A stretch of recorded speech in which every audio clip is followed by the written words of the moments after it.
The fluorescent lights of CVS hummed their familiar tune. That flat, exhausted sound that matched how Jessica felt most days. She stood in the pharmacy line, prescription slip folded between her fingers, watching the pharmacist count pills behind the counter with mechanical precision. 28 days until she'd be back here again? 28 days of white tablets dissolving under her tongue, chemical courage to face another month. Jessica was 23, though some days she felt ancient. Her dark hair was pulled into a messy bun, and she wore an oversized sweater despite the late spring warmth, armor against the world's scrutiny. The scar on her left wrist peeked out from beneath her sleeve, a thin white line she usually kept hidden. A reminder of the night 2 years ago when everything had felt too heavy to carry. She was better now. Mostly. The medication helped. The therapy helped. But standing in this line, waiting for pills that kept her tethered to life, she still felt the weight. Next in line, please. Jessica stepped forward, handing over her prescription. As she waited, she became aware of the man behind her, not because he spoke or moved, but because of his presence. It was magnetic in a way that made her uncomfortable. She glanced back. He was tall, maybe 6'2", with dark hair and the kind of build that came from physical labor, not gym memberships. His arms were thick with muscle, visible beneath a worn black t-shirt. His face was handsome in a rough way. Stubbled jaw, sharp cheekbones, eyes that were an unsettling shade of gray. He looked to be in his mid-30s. He was staring at her, not leering, not smiling, just watching with an intensity that made her skin prickle. When their eyes met, his lips curved slightly. Not quite a smile, but an acknowledgement. Jessica turned back quickly, heart hammering. She told herself it meant nothing. Men looked at women all the time, but something about his gaze felt different. Calculated, like he was reading something written on her skin that she couldn't see herself. "Ms. Stewart, your prescription is ready." She paid quickly, shoving the white paper bag into her purse. As she turned to leave, she had to pass him. He stepped aside with exaggerated courtesy, and that's when she noticed what he was holding, a box of condoms. Trojan. Magnum. He wasn't hiding them, wasn't embarrassed. "Excuse me?" Jessica murmured, keeping her eyes down. "No rush," he said. His voice was deep, textured like gravel wrapped in velvet. "I've got all the time in the world." She hurried past him, pushing through the automatic doors into the parking lot. The evening air was cool against her flushed face. Her car was parked near the back. She always parked far away, using the walk as forced exercise, a recommendation from her psychiatrist, Dr. Parker. She was halfway to her car when she heard footsteps behind her. "Hey!" Jessica stopped, turned. It was him, walking toward her with an easy confidence that suggested he'd never been rejected in his life. "Sorry, didn't mean to startle you," he said, stopping a respectful distance away. "I just wanted to make sure you were okay. You looked upset in there." "I'm fine," Jessica said automatically, the script she'd learned. "I'm fine. Thanks for asking. Have a nice day." He tilted his head, studying her. "You know, most people who say they're fine are lying. It's like a reflex. Someone asks how you are, you say fine, even if you're drowning." Jessica's throat tightened. "I really am okay. But thank you." He nodded slowly, as if considering whether to believe her. Then he extended his hand. "I'm Rob. I'm just passing through town. Truck driver, making a delivery. Staying at the Riverside Motel for a few days." She hesitated before taking his hand. His grip was firm, warm. "Jessica."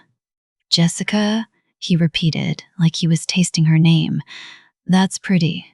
Listen, I know this is forward, and you can absolutely tell me to fuck off, but would you want to grab a coffee or something?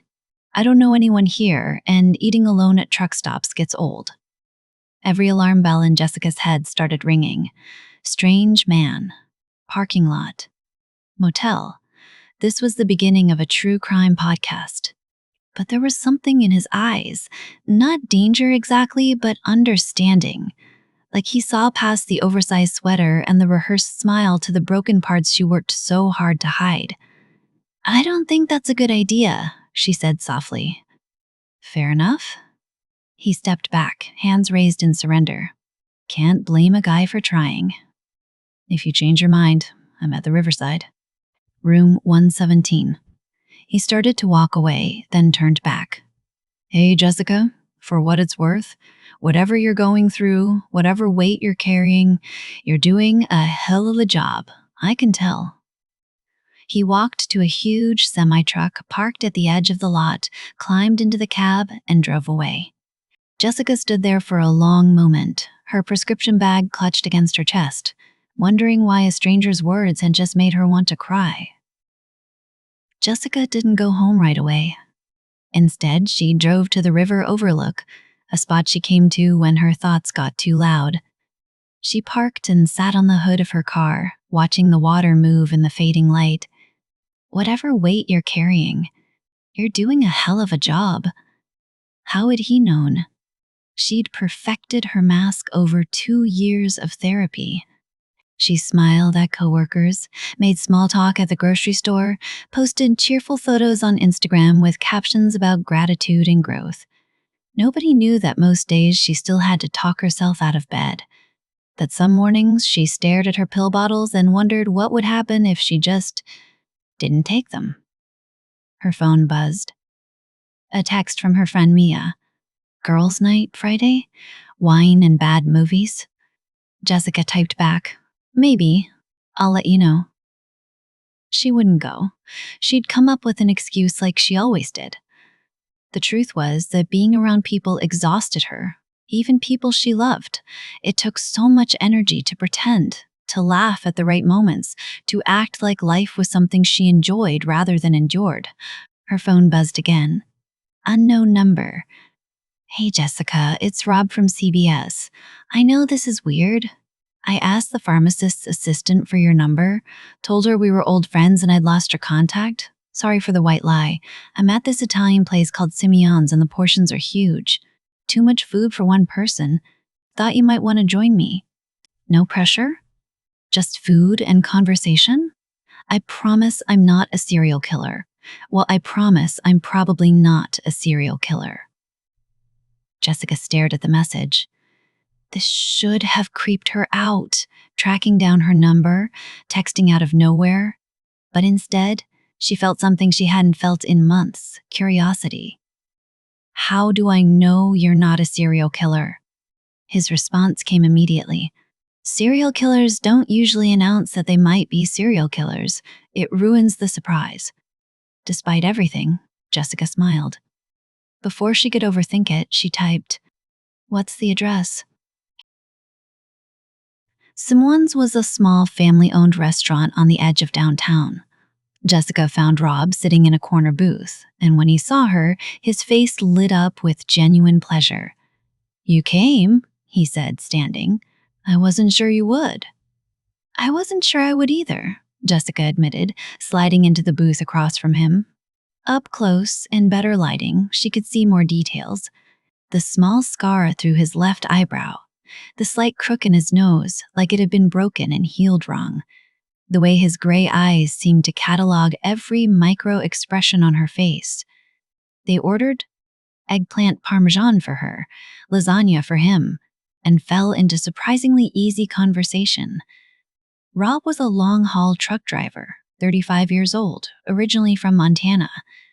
He'd been on the road for 12 years, hauling everything from furniture to electronics across the country. "Don't you get lonely?" Jessica asked. "Sometimes," he admitted, "but loneliness on the road is different than loneliness in a crowd. At least when you're alone, you're not pretending." Jessica's fork paused halfway to her mouth. "What do you mean?" "You know what I mean." His eyes held hers. "That thing where you're surrounded by people, at a party, at work, whatever, and you still feel completely isolated, like you're watching life happen through glass." Everyone else seems to have the instruction manual, and you're just faking it, hoping nobody notices you don't actually know what you're doing. Jessica's chest tightened. That's pretty specific. I pay attention, Rob said simply. Most people don't. They're too busy thinking about themselves, what they'll say next, how they look. But I watch people. I see things. What do you see when you look at me? Rob leaned back, considering.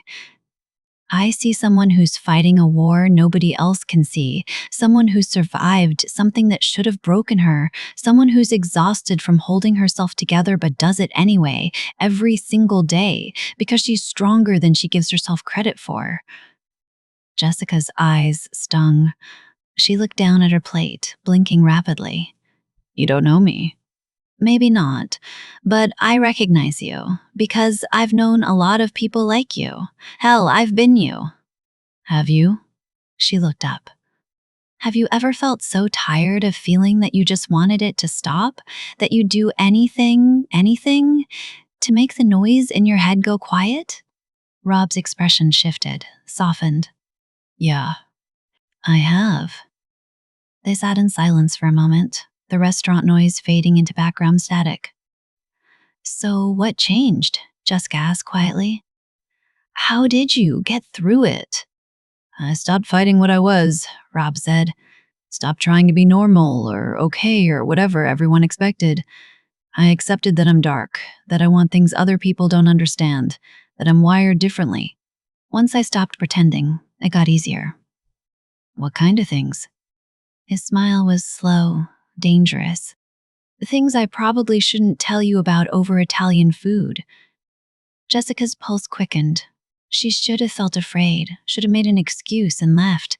Instead, she felt alive for the first time in months. Try me. Rob leaned forward, voice dropping low. I like control. Complete, total control. I like knowing that someone trusts me enough to give me that power. I like pushing boundaries, finding out where the breaking point is. I like pain, giving it, watching someone process it, transform it into something else. He watched her face carefully, gauging her reaction. Most people hear that and run. They think I'm a monster. But the truth is, I'm only interested in people who want it too. People who have all this pressure built up inside them and need someone to help them release it. People who are tired of being in control of their own lives and want to hand that burden to someone else, even just for a little while. Jessica's mouth was dry. That's intense. Too intense? She should say yes, should thank him for dinner, go home, take her medication, and forget this conversation ever happened. Dr. Parker's voice echoed in her head. You need to be very careful about the people you let into your life, Jessica. You're vulnerable right now. Some people can sense that vulnerability and exploit it. But sitting across from Rob, Jessica didn't feel exploited. She felt seen. No, she heard herself say, not too intense. Rob's smile was slow and predatory. Good. Because I'd really like to see you again. When? Tomorrow night. Come to my motel room. Room 117, Riverside Motel, 8 o'clock. Jessica's heart hammered. What would we do? Whatever you want. We can talk, watch TV, order takeout. His eyes glinted. Or I can show you what it feels like to stop thinking for a while, to stop being in control, to just feel. Jessica knew this was a bad idea, knew she was broken and vulnerable and making exactly the kind of impulsive decision that had led to disaster before. But God, she was so tired of being careful, so tired of protecting herself from everything and everyone.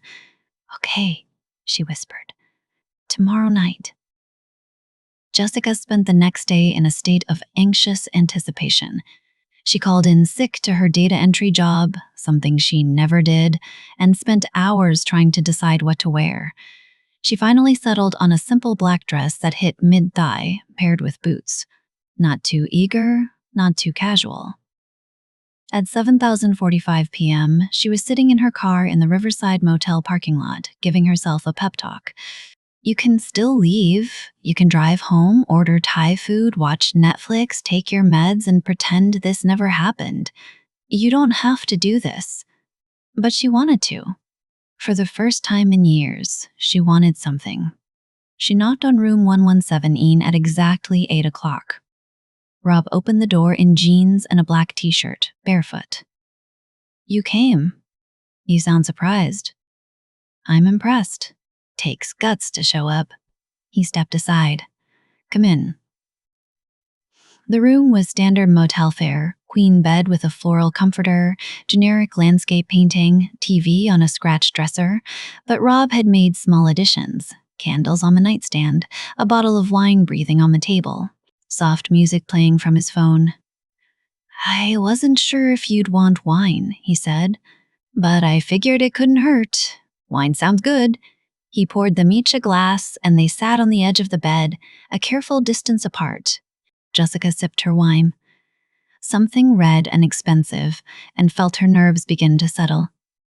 Tell me something true, Rob said. Something you don't tell anyone. Jessica looked at him. Why? Because I want to know you, the real you, not the version you show the world. She took a longer drink of wine. Most days I don't want to be alive. Not in a dramatic way. I'm not going to do anything. But I wake up disappointed that I woke up. Like, life is this obligation I'm too polite to quit. Rob didn't look shocked or pitying. He just nodded. Thank you for telling me. Your turn, Jessica said. Something true. I want to hurt you, Rob said calmly. Not in a way that damages you, but in a way that makes you feel something other than numb. I want to push you right to the edge of what you can take and watch you discover you're stronger than you think. Jessica's breath caught. Why? Because I think you need it. I think you've spent so long protecting yourself from pain that you stopped feeling anything at all. And I think a part of you is desperate to feel something, even if it hurts. What would it be like? She asked softly. Rob set down his wineglass and turned to face her fully. First, you need to understand something. If we do this, you're in control. Always. We'll have a safe word. Any word you choose. If you say it, everything stops immediately. No questions, no consequences. You say stop, and I stop. Understand? Jessica nodded. Say it out loud. I understand. Good. Choose your safe word. Jessica thought for a moment. Red. Red. Perfect. Rob moved closer, his hand coming up to cup her face. His touch was surprisingly gentle. Here's how this works. You give me control. Complete control. I decide what happens, when it happens, how it happens. Your job is to feel, to let go, to stop thinking and analyzing and protecting yourself. Can you do that? I think so. You think so, or you know so? I want to try.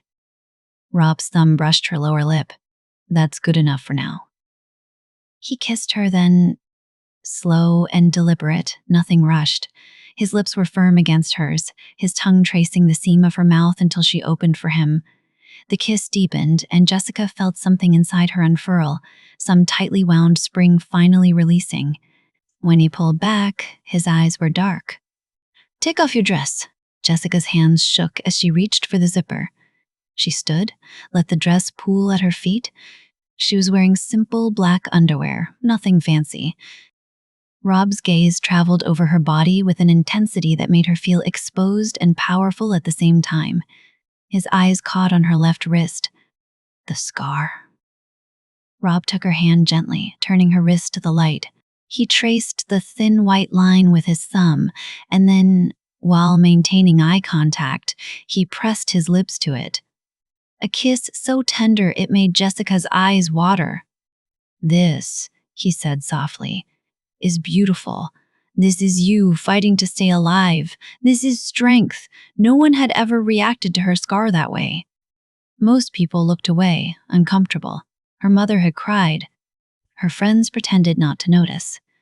But Rob looked at it like it was sacred. "On the bed," he said, voice harder now. "On your back." Jessica obeyed, her heart racing. Rob stood at the foot of the bed, looking down at her with an expression that was equal parts hunger and calculation. "Arms above your head." She raised her arms. "This is your last chance to change your mind," Rob said. "After this, you're mine until you say word. Do you understand?" "Yes." "Yes, what?" Jessica's breath hitched. "Yes, sir." Rob's smile was wolfish. "Good girl." What happened next was unlike anything Jessica had ever experienced. Rob was methodical, almost clinical in his approach. He tied her wrists to the headboard with his belt, not tight enough to hurt, but firm enough that she couldn't escape. Then he sat beside her, fully clothed while she was nearly naked, and just looked at her. "Tell me what you're feeling," he said. "Nervous." "Exposed." "Good. What else?" "Excited, scared. Of me, of myself, of how much I want this." Rob's hand trailed down her stomach, making her muscles clench. "There's nothing wrong with wanting this, with wanting to let go. You've been holding yourself together for so long. Tonight, you don't have to." His hands explored her body with deliberate slowness, touching, testing, learning what made her gasp and what made her arch against him. When his hand slipped between her legs, she was already wet. "Look at you," he murmured. "So ready, so desperate to feel something." Then the gentleness ended. Rob's hand fisted in her hair, yanking her head back. The sharp pain made Jessica cry out, and he swallowed the sound with a brutal kiss. His teeth caught her lower lip, biting down until she tasted copper. "Too much?" he asked against her mouth. "No. Say red if it is." "I won't." His laugh was dark. "We'll see." He worked her body like an instrument, finding every sensitive spot and exploiting it. When he spanked her, sharp, stinging slaps against her thighs, her ass, the pain bloomed into something else, something that made her whole body sing. When he wrapped his hand around her throat and squeezed, cutting off her air just enough to make her panic, she found herself pressing up into his grip rather than pulling away. "That's it," he breathed. "Stop fighting. Just take it." He pushed her to the edge of orgasm again and again, then pulled back, denying her release until she was begging. And when he finally entered her, hard and fast and claiming, Jessica felt something break open inside her. All the careful walls she built, all the protection and distance, shattered. She was nothing but sensation, nothing but need, nothing but this moment. Rob fucked her with a controlled violence that should have terrified her, but instead made her feel alive. He whispered dark things in her ear. How perfect she was like this. How beautiful she looked, broken, how he could see the real her now, the one she hid from everyone else. When she finally came, it was with a force that left her sobbing. Rob held her through it, his movement slowing but not stopping, prolonging every wave until she was wrung out and shaking. After, he untied her wrists and gathered her against his chest, stroking her hair while she cried. Not sad tears, released tears. 2 years of holding everything together, and finally, she could let it out. "You did so well," he murmured. "So fucking perfect." Jessica buried her face against his neck, breathing him in, sweat and cologne and something indefinably him. "I didn't know it could be like that." "Like what?" "Like I could disappear. Like I could stop being me for a while." Rob kissed the top of her head. "You didn't disappear. You just stopped performing. For the first time, you were completely yourself." They lay there in the candlelight, Rob's fingers tracing patterns on her bare shoulder. Jessica felt like she was floating, like she'd left her body and come back different. "Stay with me tonight," Rob said. It wasn't quite a question. Jessica knew she should go home, should process this, should talk to Dr. Parker about what this meant, what she was doing. Okay, she whispered instead. She stayed. Jessica called in sick again the next day, and the day after that. She spent 3 days in room 117, barely leaving except to go home for clothes and toiletries. Rob ordered room service and they ate in bed. They watched bad TV and talked about everything: her childhood, his travels, their fears and hopes, and all the dark corners they usually kept hidden. And they fucked a lot. Each time Rob pushed her further. He introduced her to sensation play, ice cubes trailing down her spine, hot wax dripped on her breasts. He blindfolded her and made her guess what he was doing, turning her world into pure feeling. He had her kneel before him, hands behind her back, while he fed her strawberries and told her how beautiful she looked like that, submissive and trusting. One night, he had her stand naked in front of the mirror while he stood behind her, his hands on her body, making her watch as he touched her. "Look at yourself," he commanded. "Really look. What do you see?" Jessica forced herself to meet her own gaze. "I see someone broken, wrong." His hand wrapped around her throat from behind, not squeezing, just holding. "You see someone who survived. Someone who's still fighting.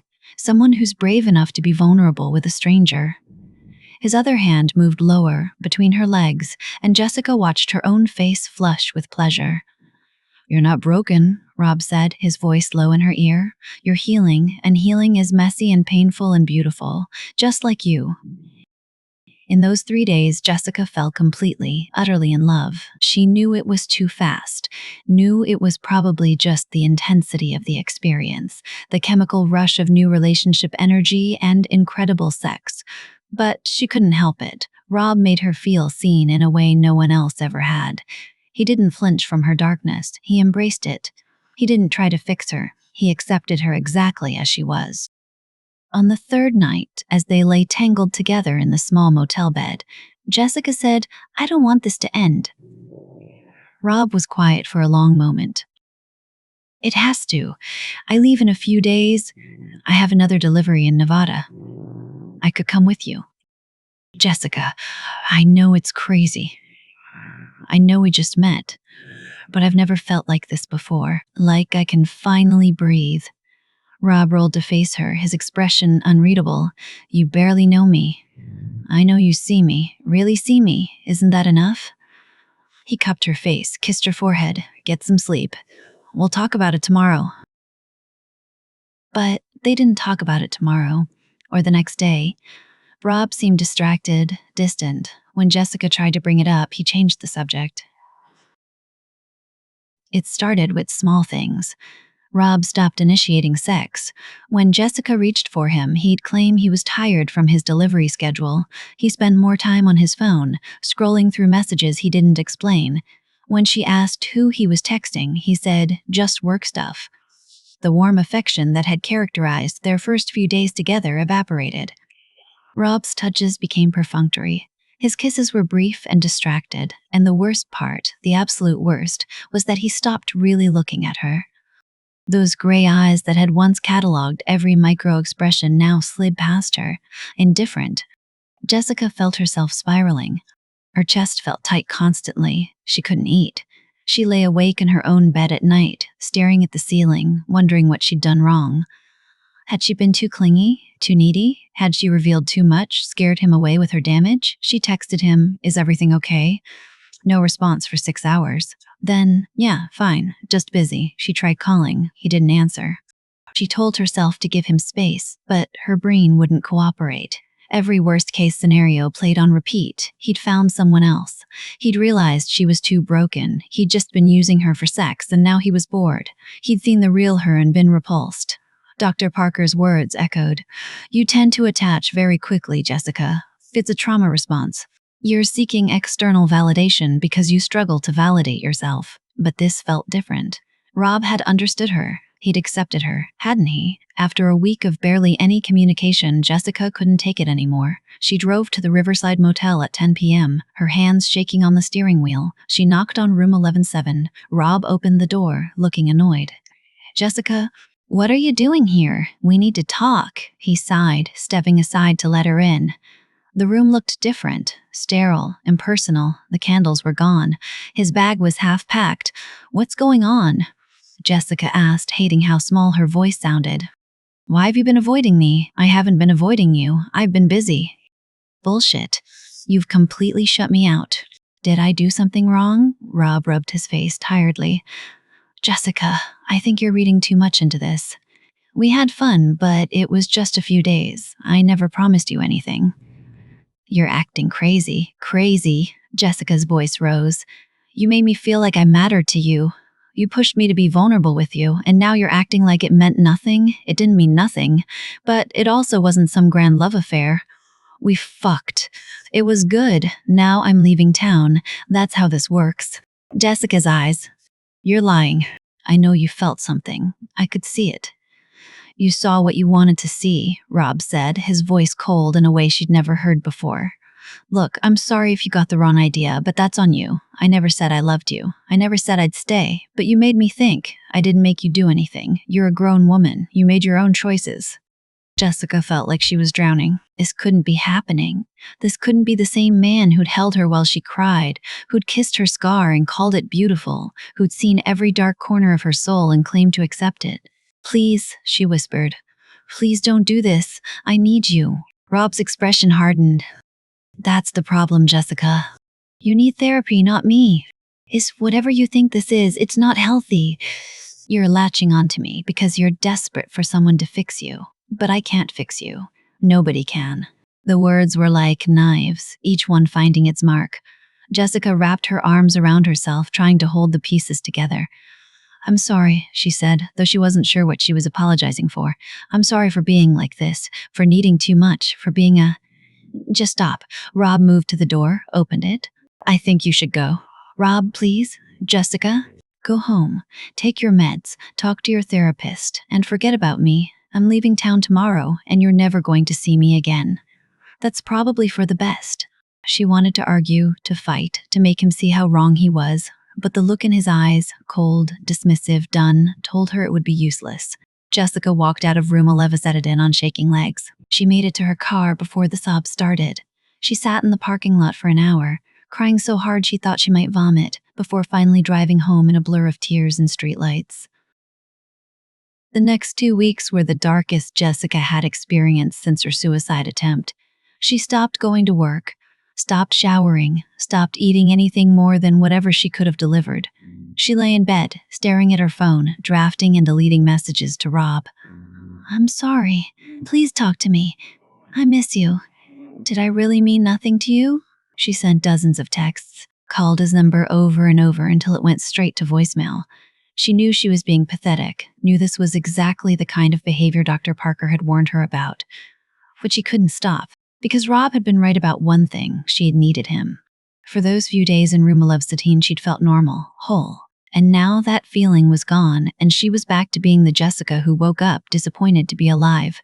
Except now it was worse, because she knew what it felt like to be seen, to be wanted, and then to have it ripped away.